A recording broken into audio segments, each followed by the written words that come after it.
അമൃത് Veni hair elixir presents daily news സായാഹ്ന വാർത്തകൾ powered by Pulimoottil silks KSFE. എന്താ ഒരു മൂഡ് ഓഫ്? ഇപ്പൊ മുടി വല്ലാതെ കൊഴിയുന്നുണ്ട്, അതാ തോന്നുന്നു. ഈസ്ട്രജന്റെയും വൈറ്റമിൻ ഡിയുടെയും കുറവാണ് മിക്ക സ്ത്രീകളുടെയും മുടി കൊഴിച്ചിലിന്റെ പ്രധാന കാരണം. അമൃത് Veni hair elixir for women സ്ത്രീകളുടെ മുടിയുടെ വളർച്ചയ്ക്കും ശക്തിക്കും അത്യാവശ്യമായ herbal ഈസ്ട്രജനാലും vitamin ഡിയാലും സമ്പുഷ്ടമാക്കിയതാണ് Amrit Veni hair elixir for women.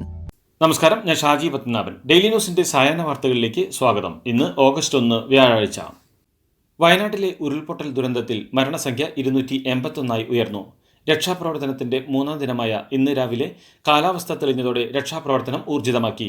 ദുരന്തത്തിൽപ്പെട്ടവരെ കണ്ടെത്താൻ പുഞ്ചിരിമട്ടത്തും മുണ്ടക്കൈയും പരിശോധന തുടരുകയാണ്.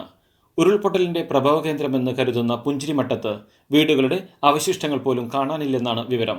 വലിയ ഉരുളൻ പാറകൾ മാത്രമാണ് ഇവിടെയുള്ളത്.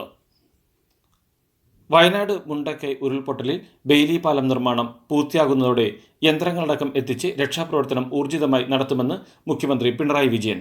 ചാലിയാർ പുഴയിലും മൃതദേഹങ്ങൾക്കായി പരിശോധന നടത്തുമെന്നും അദ്ദേഹം പറഞ്ഞു. 12 മന്ത്രിമാർ വയനാട്ടിലുണ്ട്. എല്ലാവരും ഇവിടെ തുടരുന്നത് പ്രായോഗികമല്ല. റവന്യൂ, വനം, ടൂറിസം, SC/ST മന്ത്രിമാർ അടങ്ങുന്ന മന്ത്രിസഭാ ഉപസമിതി അവിടെ ക്യാമ്പ് ചെയ്ത് പ്രവർത്തിക്കും. ശ്രീറാം സാംബശിവ റാവു പ്രത്യേക ഉദ്യോഗസ്ഥനായി തുടരുമെന്നും മുഖ്യമന്ത്രി അറിയിച്ചു. ദുരിതബാധിതരെ തൽക്കാലം ക്യാമ്പുകളിൽ തന്നെ താമസിപ്പിക്കുമെന്ന് മുഖ്യമന്ത്രി പിണറായി വിജയൻ. പുനരധിവാസ പ്രക്രിയയ്ക്ക് ഫലപ്രദമായി നടപടി സ്വീകരിക്കും. ദുരിതാശ്വാസ ക്യാമ്പുകൾ തുടരും. ക്യാമ്പിനകത്ത് സ്വകാര്യത ഉറപ്പുവരുത്താനായി കുടുംബാംഗങ്ങൾക്ക് മാത്രമായിരിക്കും പ്രവേശനം. ക്യാമ്പിനകത്ത് ജനപ്രതിനിധികളും ഉദ്യോഗസ്ഥരും നല്ല നിലയിൽ പ്രവർത്തിക്കുമെന്നും മുഖ്യമന്ത്രി പറഞ്ഞു. ദുരിതാശ്വാസത്തിന് നേരിട്ട് സഹായവുമായി ആരും വരരുതെന്നും അത് സ്വീകരിക്കാനാവില്ലെന്നും മുഖ്യമന്ത്രി പറഞ്ഞു. കുട്ടികളുടെ വിദ്യാഭ്യാസത്തിന് തടസ്സമുണ്ടാകില്ല. കുട്ടി എവിടെയാണോ അവിടെ ഇരുന്നു കൊണ്ട് തന്നെ വിദ്യ നൽകാനാവും. കൂടാതെ ആദിവാസി കുടുംബങ്ങളെ വനത്തിൽ നിന്ന് കൊണ്ടുവരാൻ ശ്രമിക്കുന്നുണ്ട്. അവർ അതിന് തയ്യാറല്ല. അവർക്ക് ഭക്ഷണം എത്തിക്കുമെന്നും അദ്ദേഹം പറഞ്ഞു. വയനാട്ടിൽ ദുരന്ത നിവാരണ പ്രവർത്തനം തടസ്സമില്ലാതെ നടത്തുന്നതിനും സൈന്യത്തിന്റെയും രക്ഷാപ്രവർത്തകരുടെയും വാഹനങ്ങൾ സുഗമമായി സഞ്ചരിക്കുന്നതിനും വേണ്ടി വയനാട്ടിലേക്ക് അത്യാവശ്യമല്ലാത്ത ഒരു വാഹനവും കടത്തിവിടില്ല. ഈങ്ങാപ്പുഴയിൽ വാഹന പരിശോധന നടത്താൻ പോലീസ് നിലയുറപ്പിച്ചിട്ടുണ്ട്. ആശുപത്രി, എയർപോർട്ട്, റെയിൽവേ സ്റ്റേഷൻ തുടങ്ങിയ സ്ഥലങ്ങളിലേക്കുള്ള യാത്രക്കാർക്ക് എന്തെങ്കിലും തടസ്സമോ ബുദ്ധിമുട്ടോ നേരിടുന്നുണ്ടെങ്കിൽ താമരശ്ശേരി DYSP P പ്രമോദിനെ നേരിട്ട് വിളിക്കാവുന്നതാണ്. നമ്പർ 9497999012. വയനാട് മുണ്ടക്കൈ ഉരുൾപൊട്ടൽ ദുരന്തത്തിൽ തകർന്ന വെള്ളാർമല സ്കൂളിനെ സംസ്ഥാനത്തെ മാതൃകാ സ്കൂൾ പദ്ധതിയിൽ ഉൾപ്പെടുത്തി പുനർനിർമ്മിക്കുമെന്ന് വിദ്യാഭ്യാസ മന്ത്രി V ശിവൻകുട്ടി. ബജറ്റിൽ ഒരു ജില്ലയിൽ ഒരു മാതൃകാ സ്കൂൾ പദ്ധതി പ്രഖ്യാപിച്ചിട്ടുണ്ടെന്നും വയനാട്ടിലെ ഈ മാതൃകാ സ്കൂൾ വെള്ളാർമല സ്കൂൾ ആയിരിക്കുമെന്നും മന്ത്രി പറഞ്ഞു. ഭൂകമ്പം ഉൾപ്പെടെ അതിജീവിക്കാൻ കഴിയുന്ന തരത്തിലുള്ള കെട്ടിടം സ്കൂളിനായി നിർമ്മിക്കുമെന്നും ഇക്കാര്യത്തിൽ അടിയന്തരമായി നടപടി എടുക്കുമെന്നും അദ്ദേഹം കൂട്ടിച്ചേർത്തു. വയനാട്ടിൽ ദുരിതാശ്വാസ ക്യാമ്പുകളിലേക്ക് ആവശ്യമായിട്ടുള്ള അവശ്യ വസ്തുക്കൾ ബന്ധപ്പെട്ട വകുപ്പുകൾ ഉറപ്പാക്കുന്നുണ്ടെന്ന് കളക്ടർ അറിയിച്ചു. റേഷൻ കടകളിലും സപ്ലൈകോ വിൽപ്പനശാലകളിലും ഭക്ഷ്യധാന്യങ്ങളുടെ ലഭ്യത ഉറപ്പാക്കിയിട്ടുണ്ട്. 201 പേരെ രക്ഷിച്ച് ആശുപത്രിയിൽ എത്തിക്കാനായെന്നും ഇതിൽ 90 പേരാണ് ഇപ്പോൾ ചികിത്സയിലുള്ളതെന്നും കളക്ടർ പറഞ്ഞു. 82 ദുരിതാശ്വാസ ക്യാമ്പുകളിലായി 8304 പേരെ മാറ്റി താമസിപ്പിച്ചു. എല്ലാ ക്യാമ്പിലുമായി 3022 പുരുഷന്മാരും 3398 സ്ത്രീകളും 1884 കുട്ടികളും 23 ഗർഭിണികളുമാണ് കഴിയുന്നത്. ചൂരൽമലയിലുള്ള ഏക മൊബൈൽ ടവറായ BSNL രക്ഷാപ്രവർത്തനം ഊർജിതമാക്കാൻ mobile signal, internet, toll free സൗകര്യങ്ങൾ എന്നിവ യുദ്ധകാലാടിസ്ഥാനത്തിൽ തയ്യാറാക്കി.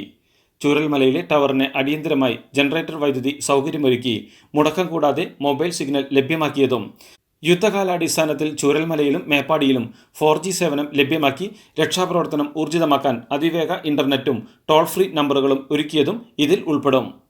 പണ്ട് മുത്തശ്ശിയുടെ കല്യാണക്കഥ കേട്ട മുതലെയുള്ള ആഗ്രഹമാണ് അന്നത്തെ മുത്തശ്ശിയെ പോലെ എന്റെ കല്യാണത്തിന് എടുത്തൊരുങ്ങണമെന്ന്.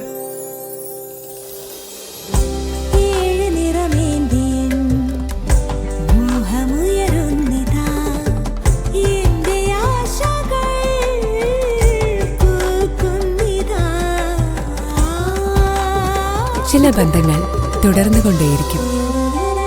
Celebrating 100 years of Pulimoottil silks. വയനാട്ടിലെ ചൂരൽമലയിലെ ദുരിതാശ്വാസ പ്രവർത്തനങ്ങൾക്ക് തടസ്സമുണ്ടാക്കുകയെന്ന ഉദ്ദേശത്തോടെ പോസ്റ്റ് പ്രചരിപ്പിച്ചതിന് വയനാട് സൈബർ ക്രൈം പോലീസ് കേസെടുത്തു. ഉരുൾപൊട്ടലിൽ ദുരിതമനുഭവിക്കുന്നവർക്ക് സഹായം അഭ്യർത്ഥിച്ചുള്ള മുഖ്യമന്ത്രിയുടെ ഫേസ്ബുക്ക് പോസ്റ്റിനെതിരെയായിരുന്നു പ്രചാരണം. കോഴിക്കോടൻസ് 2.0 എന്ന പ്രൊഫൈലിൽ നിന്നാണ് വ്യാജ പോസ്റ്റ് പ്രചരിച്ചത്. നദികളിലെ ജലനിരപ്പ് അപകടകരമായി ഉയരുന്ന സാഹചര്യത്തിൽ കേന്ദ്ര ജല കമ്മീഷൻ ഓറഞ്ച്, മഞ്ഞ അലർട്ടുകൾ പ്രഖ്യാപിച്ചു. തൃശൂർ ജില്ലയിലെ കരുവന്നൂർ പുഴ, ഗായത്രി പുഴ എന്നീ നദികളിലാണ് കേന്ദ്ര ജല കമ്മീഷൻ ഓറഞ്ച് അലർട്ട് പ്രഖ്യാപിച്ചത്. തിരുവനന്തപുരം ജില്ലയിലെ കരമന, ഇടുക്കി ജില്ലയിലെ തൊടുപുഴ, തൃശൂർ ജില്ലയിലെ കീച്ചേരി, കാസർഗോഡ് ജില്ലയിലെ പയസ്വിനി എന്നീ നദികളിൽ കേന്ദ്ര ജല കമ്മീഷൻ മഞ്ഞ അലർട്ടും പ്രഖ്യാപിച്ചു. ഈ പുഴകളോട് ചേർന്നുള്ള കരകളിൽ താമസിക്കുന്നവർ ജാഗ്രത പാലിക്കണമെന്നാണ് അറിയിപ്പ്. കോഴിക്കോട് വിലങ്ങാട് ഉരുൾപൊട്ടൽ ദുരന്തത്തിൽ കാണാതായ റിട്ടയർഡ് അധ്യാപകൻ മാത്യു എന്ന മത്തായി മരിച്ചു. മൃതദേഹം അപകട സ്ഥലത്ത് നിന്ന് 200 മീറ്റർ അകലെ പുഴയിൽ നിന്ന് കണ്ടെത്തി. കഴിഞ്ഞ രാത്രിയാണ് കോഴിക്കോടിന്റെ വടക്കൻ മേഖലയിൽ ഉരുൾപൊട്ടൽ ഉണ്ടായത്. വാണിമേൽ പഞ്ചായത്തിലെ വിലങ്ങാടും സമീപ സ്ഥലങ്ങളായ അടിച്ചിപ്പാറ, മഞ്ഞച്ചീളി, കുറ്റല്ലൂർ, പന്നിയേരി മേഖലകളിൽ തുടർച്ചയായി 9 തവണ ഉരുൾപൊട്ടിയെന്നാണ് റിപ്പോർട്ട്. തീരത്തെ 12 വീടുകൾ ഒലിച്ചുപോവുകയും ചെയ്തു. തൃശൂർ വടക്കാഞ്ചേരി അകമല ഉരുൾപൊട്ടൽ ഭീഷണിയിലെന്ന് റിപ്പോർട്ട്. ജില്ലാ ഭരണകൂടത്തിന്റെ നിർദ്ദേശപ്രകാരം 4 വകുപ്പുകൾ ചേർന്ന് പ്രദേശത്ത് സംയുക്ത പരിശോധന നടത്തിയതിന്റെ അടിസ്ഥാനത്തിൽ പ്രദേശത്തെ ആളുകളോട് മാറി താമസിക്കാൻ നിർദ്ദേശം നൽകി. മണ്ണിനടിയിലൂടെ ഉറവുള്ളതിനാൽ അപകട സാധ്യത വളരെ കൂടുതലാണെന്നും പരിശോധനാ സംഘം റിപ്പോർട്ട് നൽകിയിട്ടുണ്ട്. Mining and geology, soil conservation, ground water department ഉദ്യോഗസ്ഥരും റവന്യൂ സംഘവുമാണ് അകമലയിൽ പരിശോധന നടത്തിയത്.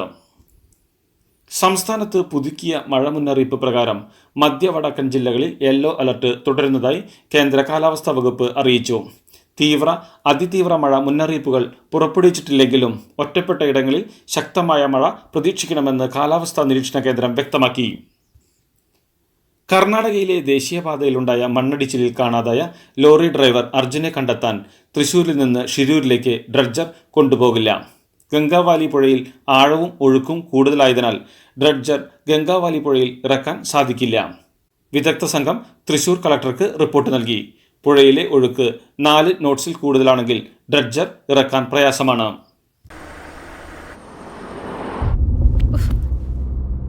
ഇതിലെ നല്ലത് ബസ്സിൽ പോകുന്നതായിരുന്നു.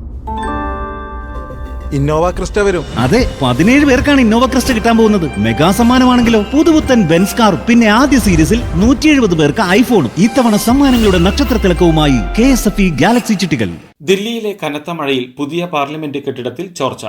പുതിയ പാർലമെന്റിന്റെ ലോബിയിൽ പ്ലാസ്റ്റിക് ബക്കറ്റ് വെച്ച് വെള്ളം ശേഖരിക്കുന്ന ദൃശ്യങ്ങൾ പ്രതിപക്ഷം പങ്കുവച്ചു.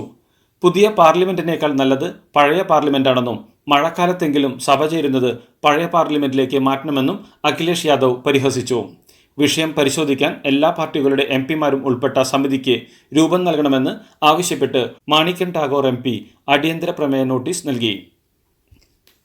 ദില്ലിയിൽ മഴക്കെടുതിയിൽ മരണം 7. കേന്ദ്ര കാലാവസ്ഥാ വകുപ്പ് അതിതീവ്ര മഴ മുന്നറിയിപ്പായ റെഡ് അലർട്ട് പ്രഖ്യാപിച്ചു. എല്ലാ സ്കൂളുകൾക്കും ഇന്ന് അവധി നൽകി. അനാവശ്യ യാത്രകൾ ഒഴിവാക്കി വീടുകളിൽ കഴിയാനാണ് നിർദ്ദേശം. നഗരത്തിലാകെ വെള്ളക്കെട്ട് രൂപപ്പെട്ടു. മഴ മുന്നറിയിപ്പിനെ തുടർന്ന് ദില്ലി കനത്ത ജാഗ്രതയിലാണ്.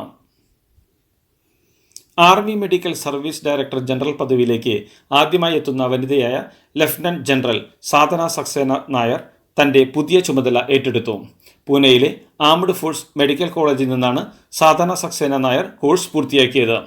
1.2 മില്യൺ സൈനികരുടെ ആരോഗ്യകാര്യങ്ങളാണ് ഇനി ലഫ്റ്റനന്റ് ജനറൽ സാധന സക്സേന നായറിന്റെ ചുമതലയിലുള്ളത്. ജോലിയിലും വിദ്യാഭ്യാസത്തിലും SC/ST-കാരിലെ അതിപിന്നാക്കക്കാർക്കായി ഉപസംവരണം നൽകുന്നത് ശരിവെച്ച് സുപ്രീം കോടതിയുടെ ഭരണഘടനാ bench. Chief justice DY Chandrachud അധ്യക്ഷനായ 7-അംഗ ബെഞ്ചിൻ്റേതാണ് സുപ്രധാനമായ വിധി.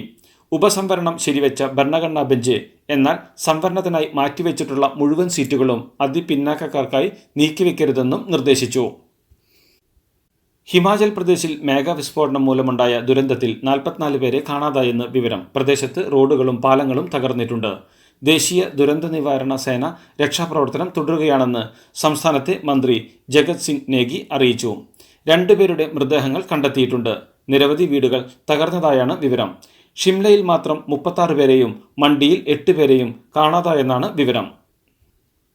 ഹമാസ് നേതാവ് ഇസ്മയിൽ ഹനിയയുടെ കൊലയ്ക്ക് ഇസ്രായേലിനെ കഠിനമായി ശിക്ഷിക്കുമെന്ന് ഇറാന്റെ പരമോന്നത നേതാവ് അയതൊള്ള അലി ഖമേനി.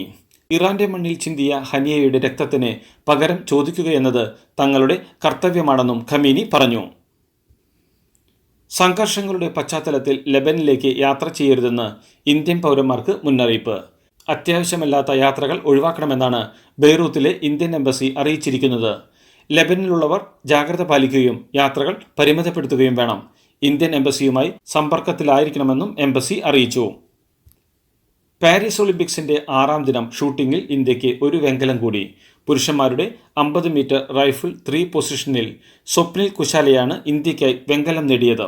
യോഗ്യതാ റൗണ്ടിൽ 7ാം സ്ഥാനത്തോടെ ഫൈനലിലെത്തിയ സ്വപ്നിൽ 451.4 പോയിന്റോടെയാണ് വെങ്കലം സ്വന്തമാക്കിയത്. പാരീസ് ഒളിമ്പിക്സിൽ അത്ലറ്റിക് മത്സരങ്ങൾ ഇന്നു മുതൽ.